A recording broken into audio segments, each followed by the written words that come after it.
Welcome to mini blog. Hello guys, অনেক দিন পর আমরা সবাই মিলে রেডি হয়ে বেরিয়ে পড়েছিলাম মায়ের পুজো দেওয়ার জন্য। আমরা অনেকক্ষণ ধরেই দাঁড়িয়ে আছি সীমার আসার অপেক্ষায়। আর এদিকে দেখুন, কোনো বাসও আসেনি। আজকের আকাশটা কিন্তু খুবই সুন্দর, দেখে নিন সবাই মিলে। অবশেষে আমরা পৌঁছে গেছি কনক দুর্গা মন্দির।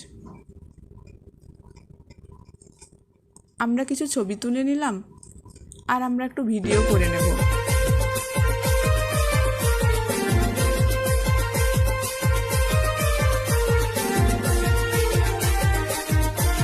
তারপর মায়ের প্রসাদ নিয়ে চলে গেলাম পুজো দেওয়ার জন্য।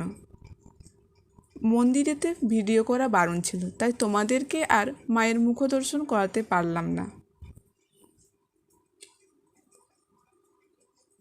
তারপর পুজো দেওয়ার পর একটু মজা করে নিলাম। Thank you for watching.